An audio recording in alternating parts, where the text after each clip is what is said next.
Nice. Mary Jane, back in the news again. They're not bashing you then. This time, Lord. Hello, David Kirton from Barbados. Welcome to the Stone Age.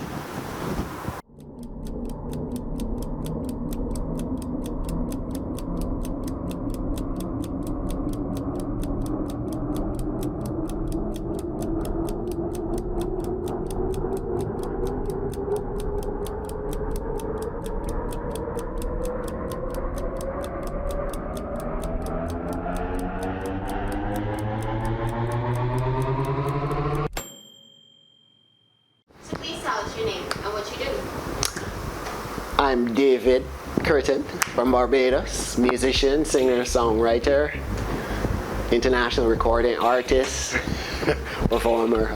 All those things are part of my culture, of what I do.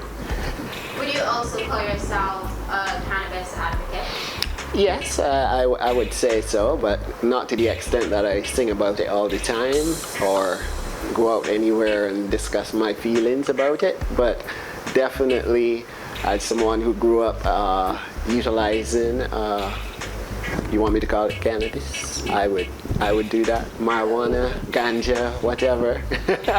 I can definitely speak from experience. Yes, I can.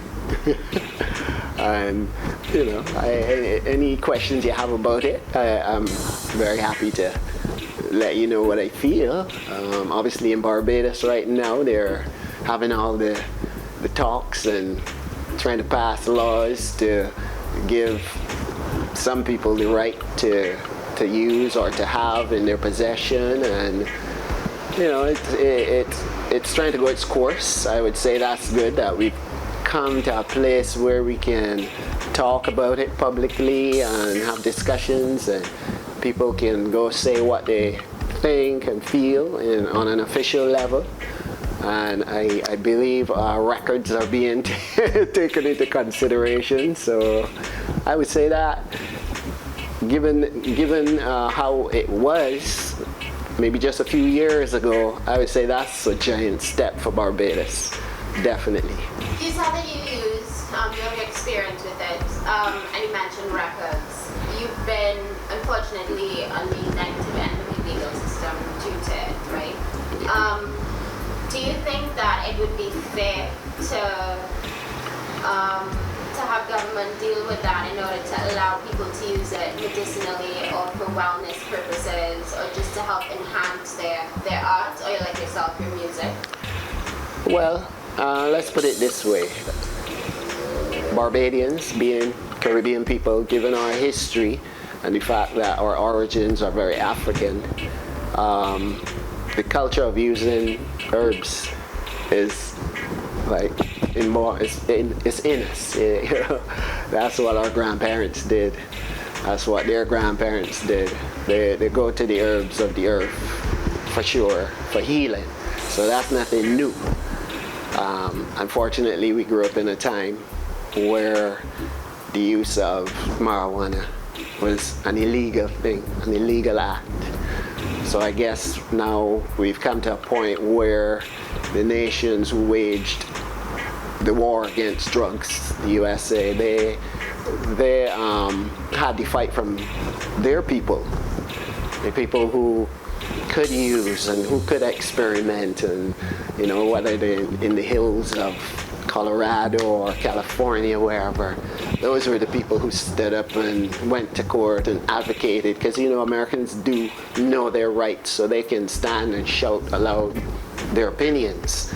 And eventually the medical marijuana business is what took a foothold in North America, in Canada, all of those things, because actually people were realizing that they prefer the side effects of marijuana as a medicine for many ailments. They prefer that to the pharmaceutical drugs. For a long time now, they realize that it had really good benefits, and you know, they as some people like to joke, but it's true. You know, some of the worst side effects from using marijuana as a medicine was a little extra hunger, which for some people is very good. That's what they need. Sometimes they lost weight because of some sickness and they need to, you know, activate certain systems. So that was good. Some people get tired. Well, hey, most medicines make you tired. Why? Because you need to rest.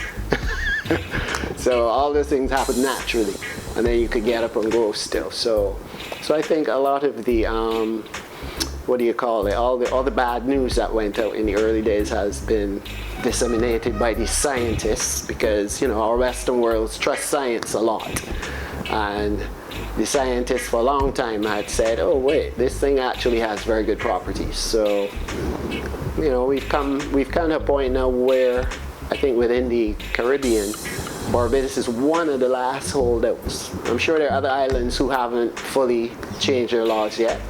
I cannot state categorically, but I know a lot of the islands have gone the way of, okay, let's decriminalize first thing up if we're going to make an industry out of marijuana. I mean, to me that sounds pretty respectable. So I hope they can do that here and allow things to make their natural course, now that we know it's not an evil thing, not to blame for all the ills of society, because we have many other things that cause many ills in society. I noticed the other day, I heard about breathalyzers are going to be brought into, you know, the whole justice system here, but it hasn't happened yet. And how many people have died from, you know, road accidents, and violence has occurred because of alcohol, but you know, they found a way to make it part of a big national festival, and people can sing songs about drinking rum and wanting rum and had too much rum, and everybody laugh and have a good time. Marijuana, we got a different situation going on. So you're talking about breathalyzers driving, and that is somewhat of an issue, a concern for some people, that people might consume cannabis or marijuana, whether medicinally or for recreational purposes or wellness or religious purposes, and driving on the road and there being an increase in accidents. Well, Have you ever consumed or used cannabis in a territory where it's legal and driven? I would say yes, because, you know, me personally, I know how to gauge myself with anything I put in my body. So if I'm going to be tired, I will not put myself to a point where I have to endanger other people or myself or my family. So, you know, just like anything in life, it still is up to the individual to think to themselves, what's the right thing to do? Because same thing with alcohol, you know. So that argument goes with anything. Some people pop pills and go drive or go to work because they don't want to miss a day's pay.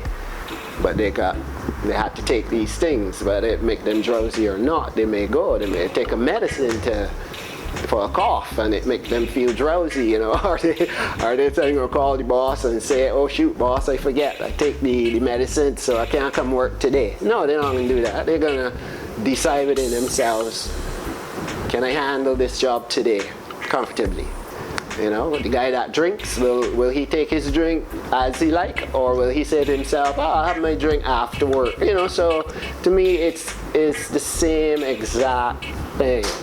So based on your experience, yes. do you think that driving should be allowed after consuming cannabis, or do you think that's something that should Well, happen, or do you think that should be left? Well, you know, it is up to the laws to determine what they want to set as things. So just like anything else, I don't think they're gonna go out on the street and stand up and start stopping people and say, okay, breathe here and let's see if you breathe. No, they don't do that. But if they need to, you know, check on something, they do it. And if the stipulation is that, well, if you are high while driving, you could be prosecuted, then people should know that. Right? And people will decide and determine. Me personally, I like to be very aware and able when I do something like driving. But yeah, I've been on long drives and distance and take a few trips, and it didn't make me any duller. Sometimes I get more sharp actually and focus better and everything, but I wouldn't do it habitually, or I'm not that type of person. So I could advocate for people to stay clear when you're driving. I got no problem with saying that too. But I think most people, once again, like the drinkers, most people will wait until they have a moment to relax to smoke. It's the odd person that will go to drive and decide, all right, now I go and light up, because unless they're showing off or something. Yeah. Why do you use cannabis? Well, I know I'm an asthmatic from birth. I've had problems with breathing, and I noticed many years ago that it had an effect that could be positive for the lungs. I was actually told this in a hospital by a doctor. Which hospital is it? This was Queen Elizabeth Hospital in Barbados. I actually had a very bad asthma attack. I had used modern asthma medication that day, and it didn't help. So I actually passed out, and my lovely wife and my stepson at the time got me to the hospital in time. Even I missed many things happening, like we pulled up at an old hospital, and I was told, the nurses said, boy, he looked like he'd been on drugs or something, right? Those kind of comments, thinking that I must be high, so that's why I got a problem, and eventually I woke up in the hospital on emergency. I call it a table, that's how it felt to me. And while I was at ICU, a doctor who was there told me that the West Indies, the University of the West Indies were actually doing studies, not in Barbados, and they had, they were looking towards ganja, weed, marijuana as medicine, because those facts were already out there. So they were doing their own internal studies to see the benefits and how such an industry could even develop. So that was being done. And this is, I'm talking about like the 90s. That was like mid-90s I'm talking about. So, yeah. Is that something that, you look, whether or not you smoke weed, based on society's perception, you look like someone that does. You have the love. Exactly. You look the type. Yeah. Is that an issue you have to deal with on a regular basis? Oh yes. I would say nowadays probably less of an issue. Maybe for me personally, because people know me as a musician and an artist, and have seen me functioning a lot more than the typical guy who may not be seen or noticed. So I think the idea is that people assume you're okay. You sound legible, you're conducting yourself. I see people every day on the streets, in the supermarkets, and people of all parts of society, all types of people talk to me.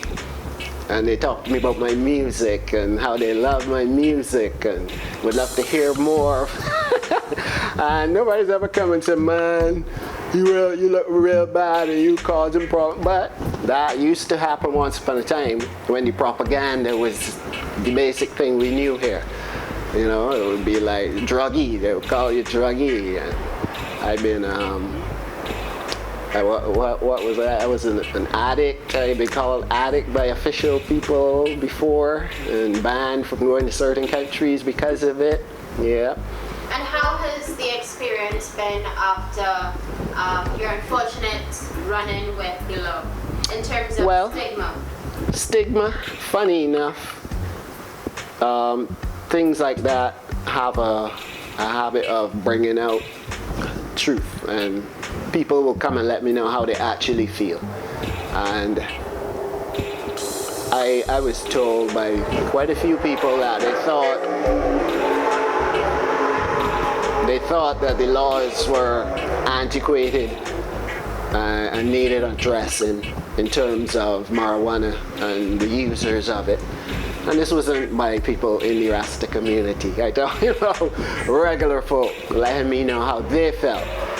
And maybe it was because them observing me over the years probably thought, like some people have told me, that I never would have been they would never thought that I used marijuana.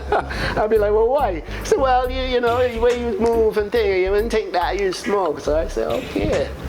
Well, There you go. You know, people's opinions can be swayed by what they think, not what they know. But I must say, it's not all about smoking. For right now, for example, this time of year, since August to now, I hardly smoke. But I would love to use marijuana tea, use it in food.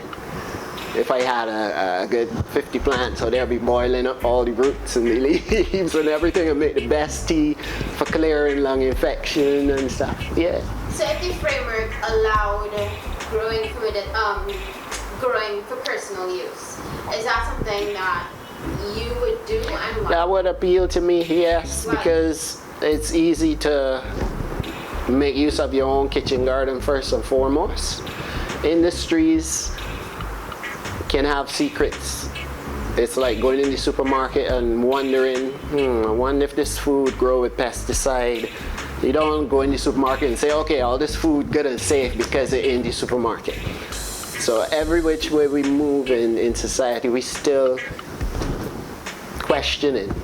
So if you could grow a few plants in your backyard, as a user, you would feel happier to take that and cut it up in some whatever, or boil a little tea in the mornings if you need it. You know, you know what you done to it to grow it. So to me, that is the obvious thing. It's like growing your own tomatoes in your yard. You will go out there and pick it and just eat it. You won't even wash it because you might know, okay, nothing don't stir back here. That would be bad for me. So yeah. If you have more, if you're growing in your yard and you end up producing more than you can consume, is something like selling it to the black market something you do? I'm not looking to see that be the idea. That, you know, it more than you can use. That would be difficult to do in your backyard. Is that something you think the average person, like, it says that you can grow for personal use, whether it's for medicinal or for wellness as a therapeutic enhancement. Do you think people would, if you have more than you can use, do you think people would look to start? Well, it depends. I mean, sometimes friends might come by and ask you questions. But that's what you could give. It don't have to be sold, you know.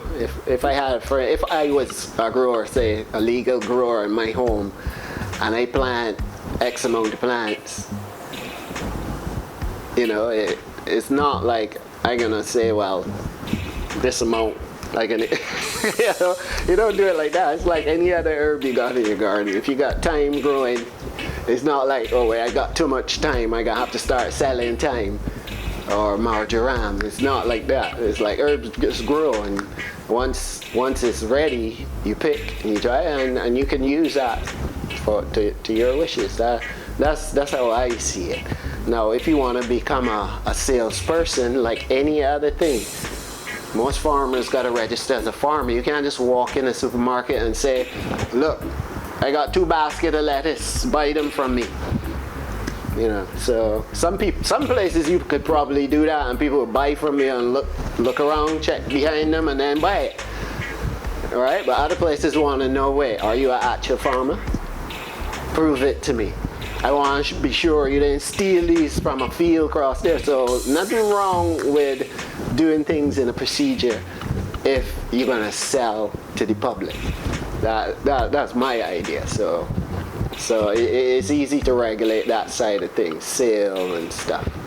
You know, and I don't see that thing about if we legalize, everybody gonna try to farm it, because it don't work like that in life. Everybody don't grow their own tomatoes. Everybody don't grow even their own thyme or lettuce, you know, because some people don't have a green thumb, and some people don't have the time, and some people don't have a backyard. So yeah, there's a place for everything in its normal sense. And if this is to be an industry, I see nothing wrong with them regulating it in such a way that the average person who might, let's say you got a poor guy who got a good piece of land in St. John or St. George that is very, very, you know, good soil and thing.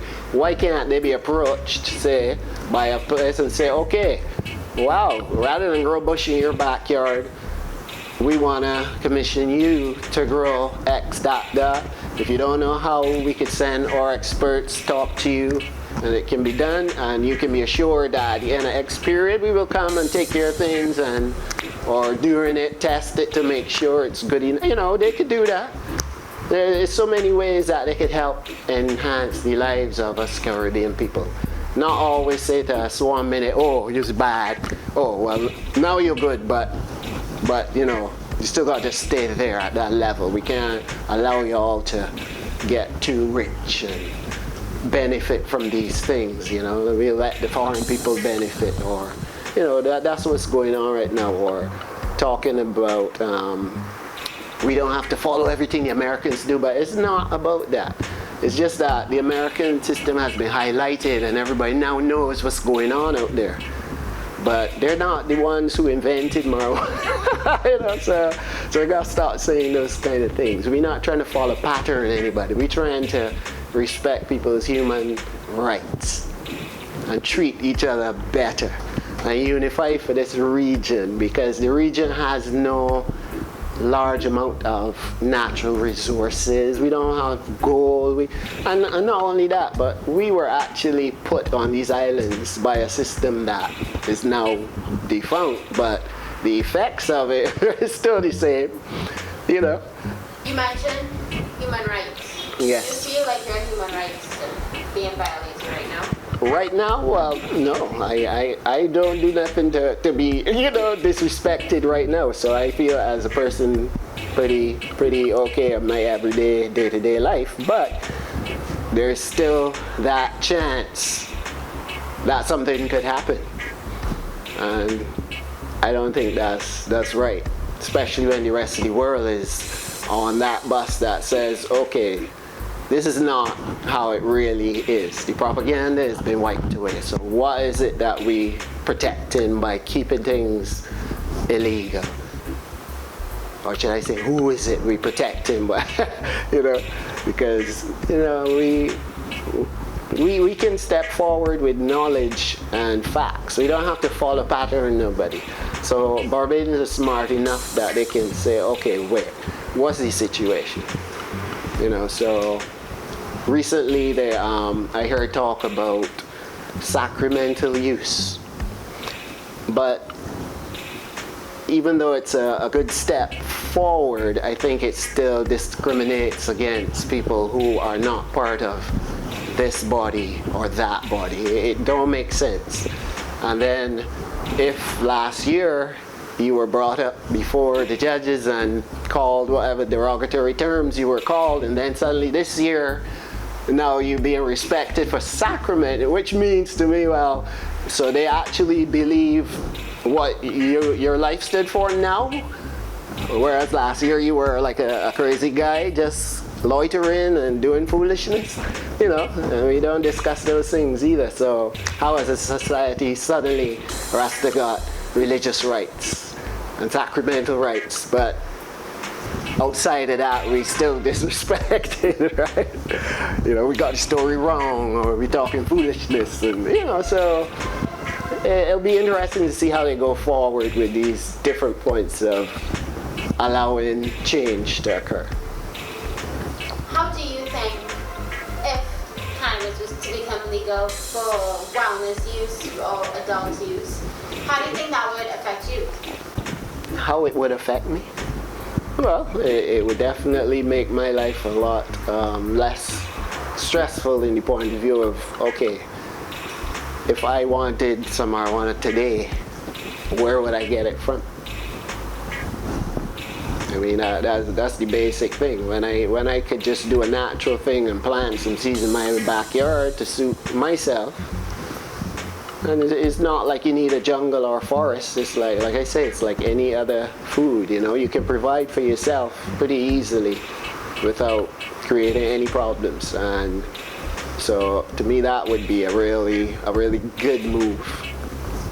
Personally, I won't have to go places where I don't know how this person got their marijuana, where they got it from, how it got here on the island, you know, how many guns come in with the shipment or not, or how much cocaine was sitting right next to it in the same, you know, well, that's what Rasta and other users of marijuana have been battling with all this time.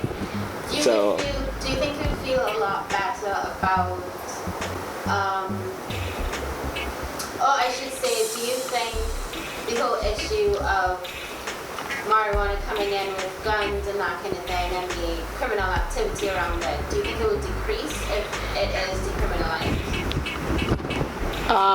Will it decrease? Well, what I would say is, if people cannot supply themselves locally, they will come in through the ports. If they can, there is no need for it to come through the ports.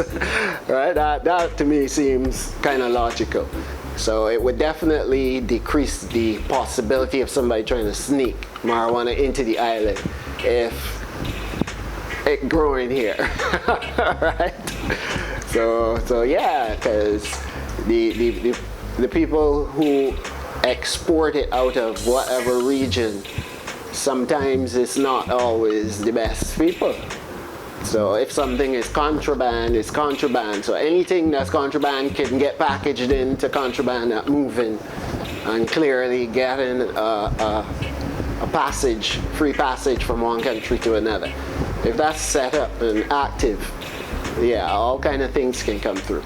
But I'm not suggesting that all the guns that get in our country come with marijuana. I didn't see that to be the truth at all. And why do you have songs about marijuana? You know, I don't have a lot of songs about marijuana, but this last album that I am now sitting in the glory of, so to speak, it had come to a point where I thought, especially after being diversely affected by being arrested and all that, I felt definitely that I had to make my statement. I almost felt like I was free to make a statement, because now I realize how a lot of people feel, including law, the courts, all of that.